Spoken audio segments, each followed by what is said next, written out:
Stock market, क्या ये सिर्फ रोज की खबरों का शोर शराबा है या इसके पीछे कोई छिपी हुई लय भी है? अक्सर हमें लगता है कि बाजार में ये जो उतार चढ़ाव होते हैं ये सब रैंडम है, बिना किसी वजह के। लेकिन असल में ऐसा है नहीं। आज हम बाजार के इसी छिपे हुए पैटर्न को, इसके साइकिल को डिकोड करने की कोशिश करेंगे। तो चलिए शुरू करते हैं। आज हम सबसे पहले बाजार के इस छिपे हुए साइकिल को समझेंगे, फिर देखेंगे कि मार्केट के बॉटम को यानी सबसे निचले पॉइंट को कैसे पहचाना जाए। इसके बाद बुल मार्केट के 3 स्टेजेस और बेयर मार्केट की गिरावट को समझेंगे और आखिर में हम उन सेक्टर्स पर नजर डालेंगे जो अगली तेजी की लहर में लीडर बन सकते हैं। ज्यादातर लोगों को ये लगता है कि मार्केट में जो कुछ भी होता है वो बस अचानक हो जाता है। आज तेजी है, कल मंदी। लेकिन ये पूरा सच नहीं है। तो असली सवाल यही है कि क्या ये सब सिर्फ केओस है, मतलब एक अफरा तफरी है, या इसके पीछे कोई ऐसा लॉजिक, कोई ऐसा पैटर्न है जिसे हम और आप पकड़ सकते हैं? और जवाब है हाँ, एक पैटर्न है। बुल मार्केट हो या बेयर मार्केट, दोनों एक तयशुदा 3 स्टेज वाले साइकिल को फॉलो करते हैं। और आज हम इसी फ्रेमवर्क को, इसी ढांचे को गहराई से समझने वाले हैं। अच्छा, अब आते हैं सबसे काम की बात पर। इस पूरे साइकिल का वो सबसे निचला पॉइंट, मतलब वो बॉटम जहां से बाजार के पलटने की उम्मीद होती है, उसे पहचाने कैसे? इसके लिए हमारे पास एक बहुत ही प्रैक्टिकल चेकलिस्ट है। ये हमारी डेटा पर आधारित चेकलिस्ट है। पहला सिग्नल, जब छोटे और मंझले स्टॉक्स में औसतन 66% की जबरदस्त गिरावट आ चुकी हो। दूसरा, जब बाजार में डर का मीटर, जिसे विक्स कहते हैं, 25 के लेवल को पार कर जाए। तीसरा, जब विदेशी निवेशक रिकॉर्ड तोड़ पैसा निकाल रहे हों। और चौथा और सबसे जरूरी सिग्नल, जब निफ्टी 50 के सबसे बड़े, सबसे सेफ समझे जाने वाले स्टॉक्स भी बुरी तरह से गिरने लगे। जब ये चारों चीजें एक साथ हो रही हों, तो समझ लीजिए कि बिकवाली का सबसे बुरा दौर शायद खत्म होने वाला है। डेटा तो एक बात है, लेकिन लोगों का मूड, माहौल क्या है, ये भी एक कमाल का इंडिकेटर है। जब गूगल पर कोई मल्टीबैगर जैसा शब्द खोजना बंद कर दे, जब टीवी और अखबारों में सोने और एफडी की तारीफें होने लगें, और जब सोशल मीडिया पर हर कोई सरकार को कोस रहा हो, तो समझ जाइए कि निराशा अपने चरम पर है। और कहते ना, सबसे गहरा अंधेरा सुबह होने से ठीक पहले ही होता है। और उस सुबह का नाम है बुल मार्केट। बॉटम बनने के बाद एक नई तेजी का दौर शुरू होता है। लेकिन यह भी एक झटके में नहीं होता। इसके भी अपने 3 अलग अलग चरण होते हैं। पहले स्टेज में तो सब भागते हैं, अच्छे स्टॉक्स, बुरे स्टॉक्स, सब के सब। इसे हम रिलीफ रैली कहते हैं। लेकिन देखिए, असली पैसा बनता है दूसरे स्टेज में, जो सबसे लंबा चलता है। यहीं पर स्मार्ट इन्वेस्टर्स बाजार के नए लीडर्स, यानी नए चमकने वाले सेक्टर्स को पहचानते हैं, जो मार्केट को आगे ले जाते हैं।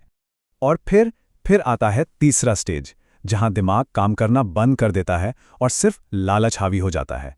इस स्टेज को समझने के लिए बस एक नंबर काफी है, 200 गुना। जरा सोचिए, एक आईपीओ आया जिसकी कंपनी के पास बिजनेस के नाम पर सिर्फ 2 यामाहा के शोरूम थे। उसे सिर्फ 12 करोड़ जुटाने थे और लोगों ने 200 गुना ज्यादा पैसा लगा दिया। जब ऐसे आईपीओस पर, जिनके बिजनेस में कोई दम ना हो, ऐसी दीवानगी छा जाए, तो ये एक साफ साफ चेतावनी है कि भैया, पार्टी अब खत्म होने वाली है। क्योंकि हर बुल मार्केट की पार्टी खत्म होती है और उसके बाद शुरू होता है बेयर मार्केट का दौर। और इसकी शुरुआत भी बड़े धोखे से होती है। इसका पहला चरण पहचानना बहुत मुश्किल होता है। स्टेज 1 में जब बाजार गिरता है तो लोग उसे खरीदने का मौका समझते हैं, बाय द डिप का नारा गूंजता है। लेकिन असल में ये एक जाल होता है। स्टेज 2 सबसे लंबा और दर्दनाक होता है, जहां खराब स्टॉक्स धीरे धीरे रोज थोड़ा थोड़ा करके दम तोड़ते हैं। और फाइनली स्टेज 3 आता है पैनिक का, जब अच्छे बुरे सारे स्टॉक्स धड़ाम से गिरते हैं और फिर से एक नया बॉटम बनता है। और इस तरह यह साइकिल पूरा हो जाता है। तो इस पूरे साइकिल को समझने का मतलब क्या है? मतलब ये है कि हर साइकिल के बाद खेल के नियम बदल जाते हैं और नए हीरो सामने आते हैं। असली काम ये पहचानना है कि अगला बड़ा बदलाव कहां से आने वाला है। पिछली तेजी के जो लीडर्स थे, जरूरी नहीं कि वो अगली तेजी में भी चलें। भविष्य में ग्रोथ को पकड़ने के लिए हमें नई इंडस्ट्री, नए मैनेजमेंट और सरकार के नए नियमों पर पैनी नजर रखनी होगी।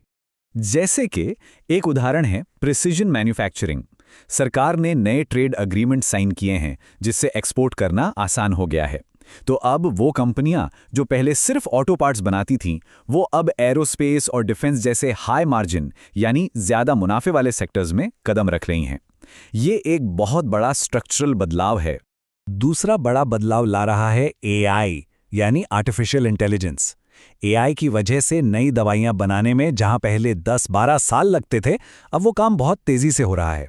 इससे इन नई दवाइयों को बनाने वाली खास कंपनियों, जिन्हें सीडीएमओज कहते हैं, उनकी डिमांड आसमान छू रही है। और भारत इस मामले में एक बड़ा ग्लोबल हब बनने की क्षमता रखता है।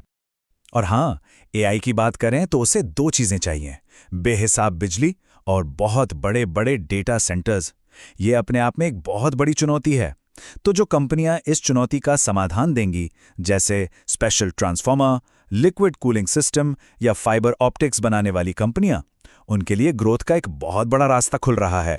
एक बात अक्सर कही जाती है कि निराशावादी लोग सुनने में ज्यादा समझदार लगते हैं, और हो सकता है वो हों भी। लेकिन लंबे समय में अगर पैसा बनाना है तो आपको आशावादी होना पड़ता है। आपको भविष्य की ग्रोथ और इनोवेशन पर यकीन करना होता है। तो इस पूरे फ्रेमवर्क को समझने के बाद अब असली सवाल यह है कि आज इस वक्त हम इस साइकिल में कहाँ खड़े हैं।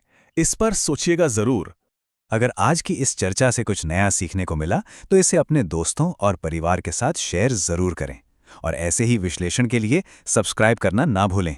मिलते हैं अगली बार